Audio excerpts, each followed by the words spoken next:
Hey folks, it's Abby and today I'm going to be going through my December reading wrap-up.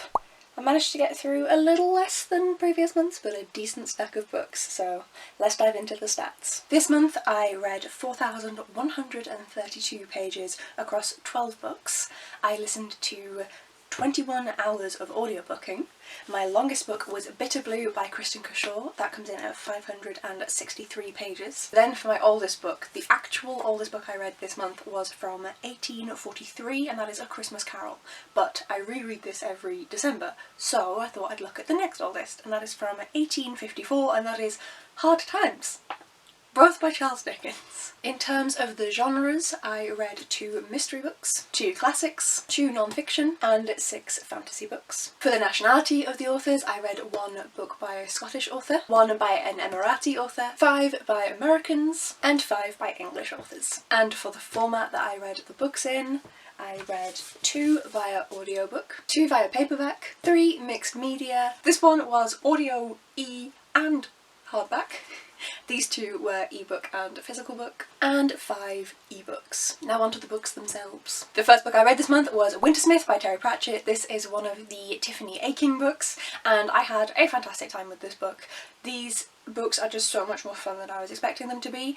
They are YA, so I was expecting more of a differentiation between them and the regular Discworld books, but I feel like he does the blend really well. We do still have characters from regular adult Discworld mixed in with Tiffany Aching and her other more youthful counterparts, and this is just another really fun book, another great discussion. There's less commentary on humanity, I feel like, in these books than there are in the adult Discworld, and that's the only real difference.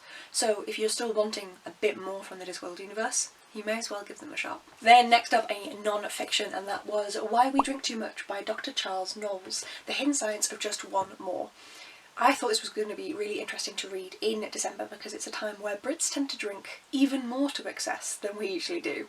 This one comes out in January. Of course, this is an ARC from the wonderful folk over at Book Break, so thank you very much, folks. This book may be out now if you're wanting to read it. It was very interesting non-fiction. Dr. Charles Knowles is a surgeon in the UK, and he actually is an alcoholic. I was going to say former alcoholic, but it's usually something that sticks with you for life. He was a functional alcoholic. He was able to hide his drinking and it never impacted his work, but it impacted his life significantly. And he talks about his own personal impacts and how this had an effect on him and his family, but he also then delves into the science, both the social science side of things and how people become addicted, but then also the more physical science and the chemical science about how addiction occurs and how it can keep people trapped in here. I thought this was a really interesting book. Very, very glad that I picked this one up. Cold from the North by D.W. Ross. This book I was not expecting to love so much. So I was gifted this by Charles, who I'm very, very grateful for, and I was like, oh yeah, like I'm gonna read this, I've heard so much about it, it'll be good. I'm expecting 3 stars. This was like a solid 4.5, so we have Norse mythology mixed in with high fantasy, with magic, with war, and it's just so engrossing and so well written. I have the ebook already of the second one. I managed to get the ebook of book 1 and 2 off of Amazon for free at some point. Not sure how I did that, but I do, and so that's why I read this mixed media, and I'm excited to delve into the second book because I am very curious about what happens in this fantasy series. There's an ancient prophecy that brings back the dark ways of an old god. So we have these people who are trying to escape the dark evil that's coming for them, and they have magic of their own but very limited, and this dark god has very powerful magic, and it's just a good time. Then I read Bitterblue by Kristin Cashore. Carrie can stop screaming at me, at least for a little bit. I still have 2 more books to read. But I love this. No one is surprised. I really love the Graceling series. Bitterblue is following a queen of the same name. Her father had been evil, and he could convince anyone. Lots of people in this series have magical powers, have a grace, and his grace was that he could convince people that whatever he said was true, and he was running the kingdom. He even managed to get in power using this grace, and he destroyed things. And so Bitterblue came to the throne at a very young age and is trying to fix the kingdom, but people don't want to tell her the truth because they're ashamed of what the former king made him do. They are worried about telling someone young. By this point she's 18, but she has been on the throne for almost 10 years at that point, and it's Bitterblue discovering what's actually going on in her kingdom, learning more about herself, learning more about her advisors, and trying to fix her kingdom from the mess that her father made. Then me and the wonderful Olivia Savannah from Olivia's Catastrophe finished Hard Times by Charles Dickens. This is a bind-up, it does have sketches by Boz and also No Thoroughfare in here, but finished Hard Times. We were reading this in November as well, so that's how we managed to finish this so early on in the month. This one, Hard Times, was fine.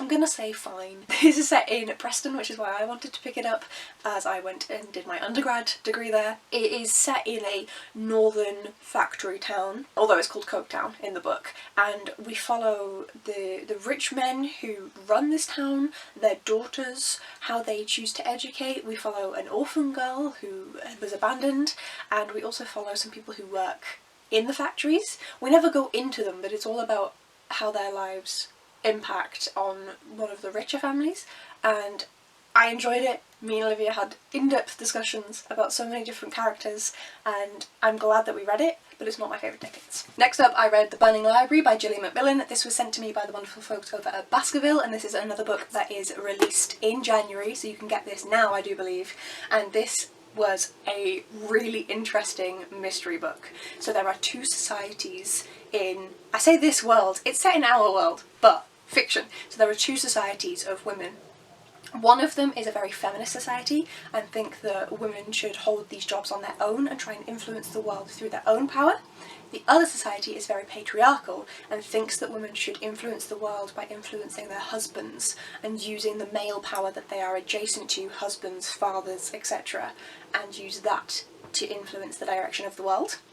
And these two different factions are trying to get to a final manuscript before each other. Where we come into this book is that we are following a young woman named Anya. She has just finished her PhD and she's able to do like code breaking and translation of old texts and to figure these things out, and they need that to decipher a manuscript that they have varying access to, that then tells them where the book that they actually want to have is located. Kind of gets drawn into the middle of this out of her PhD. She's offered a ridiculously good job for a PhD grad and like free housing and everything, and her husband, her fiance, can move in with her and they'll pay for the housing and give them a job and find him a job. That's so ridiculously good that she can't give it up, but everything is so interwoven and interlinked. She has a sick mother. Caring for her is so important, but people then try to manipulate that and use that. We have various different points of view. We also have a point of view of a policewoman who learns about the groups and is trying to stop harm coming to people, and we see the different convergences of the stories. This is only 290 pages, at least in my edition, and I was utterly engrossed. It is so good. I'm so grateful that I got a chance to read this book because, it was good. Then on a slightly more sour note, I read Murder at Holly House by Denzil. Tell me Denzil's surname? Denzil Mayrick. Murder at Holly House by Denzil Mayrick. I listened to this via audiobook in my last 2 days at work. I was working on Christmas Eve, so I wanted something that was festive. And this Murder at Holly House, if you see the cover, there's a sequel. It's all very like thematically Christmas mystery. No, was not Christmas mystery. Was very disappointed. It was, as a mystery book, perfectly fine. Like, middle of the road, 5 out of 10, 2.5 out of, well, 3 I guess out of 5. It was fine. But I went into it expecting this to be Christmassy. And it wasn't. It was an interesting enough mystery story. If that's what you're looking for, then I read it via audiobook in 2 days at work, just listening while I was working, which I am privileged enough to be able to do. But yeah, I went into this assuming that because obviously Holly House isn't too festive, but the cover design and the sequel, which is the one that put me onto this series in the first place, looks quite festive as well, and it is set in December. But that's about it for festivities. Like, that, I don't know, maybe I was in the wrong for assuming that this would be more festive than it was, but just with the cover design, with the series theme, and with it being set in December, and it being like a little mystery story, I assumed it was going to be a Christmas mystery, and even just have something to do with it. Our main character is in trouble, in the York Constabulary for screwing up and losing a load of horses at the racecourse. So he is sent off into a little village in rural Yorkshire. And so it is mentioned that, oh, I'm going to miss Christmas with my dad because I'm going to have to go stay in this village instead. Oh well, and that's about the only mention of Christmas. That's it. I was expecting more Christmassiness from this book, so I was very disappointed. Sadness. Next! The Ending Fire by Saara El-Arifi. This I gave, oh god, over 4 stars. I'm not sure exactly where, if it's 4.25, 4.5, 4.75. It's not quite 5-star, but I really enjoyed this. I've put this in upside down in its slipcase. That would bother me if I didn't fix it. I adore this series. The first book is the best one in my opinion, 5 stars. The other 2 aren't quite as high-reaching as that, but this series is just absolutely fantastic. We follow 3 different characters from 3 different blood types, which in this world denotes your class: red, blue and clear. We follow them as they try to dismantle this oppressive empire that thinks that red bloods are superior and can do more than blue or clear bloods can do, even though there's no fucking...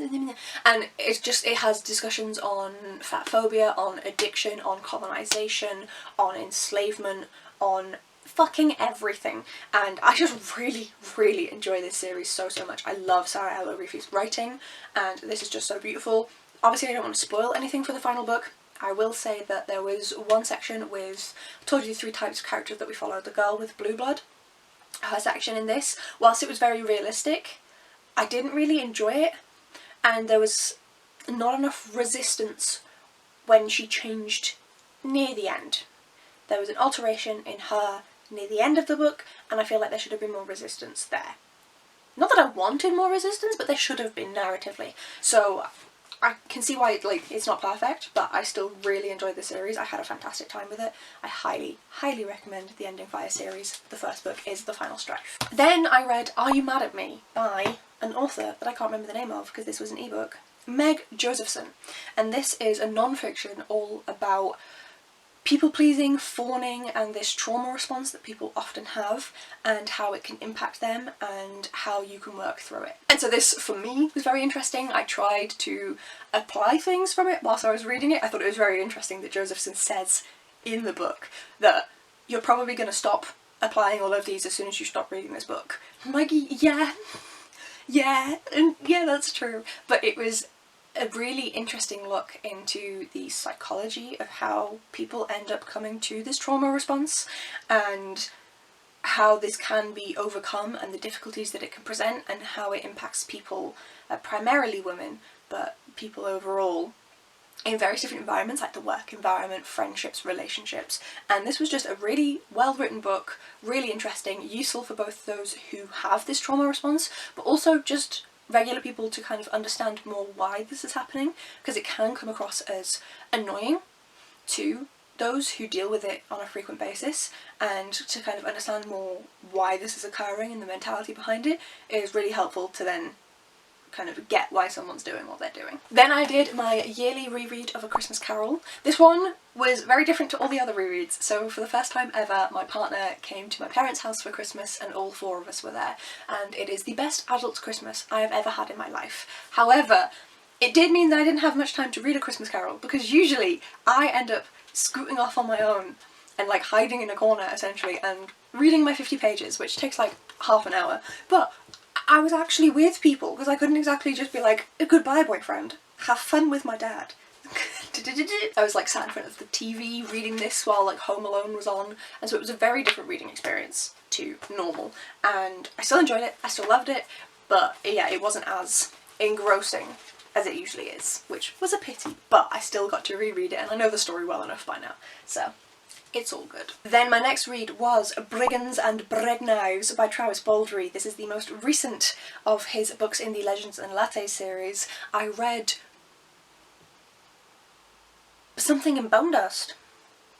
Bookshops and Bone Dust relatively recently, a couple of months ago, and yes, finally read Brigands and Breadknives. This was a lot of fun. There's a lot more action in this one than in the previous 2 books, so especially Legends and Lattes is the one I'll mention the most because I don't want to spoil anything, but that of course is setting up a coffee shop?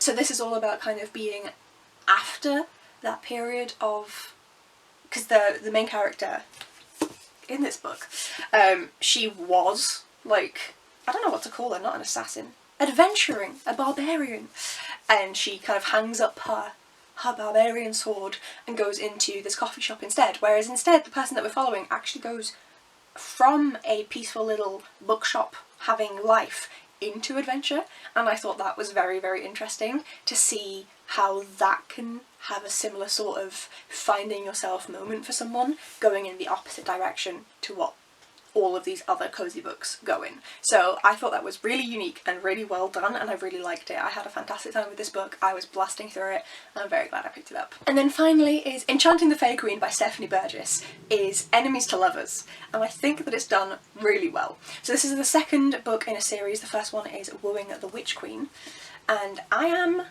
stupid because I thought that the next book in the series of Wooing the Witch Queen was going to be just with that queen onwards, but the queen is actually in an alliance of 3 queens, and so book 2 is actually just the next queen. I am stupid, but enemies to lovers. So people can have really strong thoughts about enemies to lovers, and I will say that this is not true enemy, but it doesn't advertise itself as enemies to lovers, just gonna say that. And 2, I think the way it's done is really fun. So they are on opposing sides of a war, and they have interacted frequently, but they never truly harm each other. And it's more just that they piss each other off and they're on opposing sides of the war, so they're like meh, meh, meh, meh, meh. And they end up forced together. I'll leave that to you to find out when you read the book. And they end up forced together and they end up spending time with each other, and of course things develop as you would expect. And I just had such a fun time with this book. It was my final read of 2025 and it was a really fun one to end off on. It was just written really well. There were some steamy scenes, don't get me wrong, which is not usually my forte, but I enjoyed them. They were well written. Everything was just so much fun, and I enjoyed that we still have the trilogy of the witches working together in this magical world to try and save their kingdoms, and I'm really looking forward to reading the 3rd book. It was a lot of fun. Like, this is a series I really love, and I'm gonna have to obtain a physical copy. And those are the books that I read in December. I feel like I rounded out 2025 fairly well. If I have to pick a favourite book of the month, this is gonna be difficult. Oh no. Oh no. You know what? This is gonna make Carrie's fucking day. Bitterblue by Kristin Cashore. 5-star read. Absolutely fantastic. Completely engrossing. I couldn't put it down. Amazing book. So this is my favourite book of December. Please let me know yours down in the comments below. Also, of course, I have my least favourite book, which is The Murder at Holly House, so let me know that one if you didn't like that. Thank you so much for watching, folks. I hope you had a great December reading, and I will see you in the next one. Bye!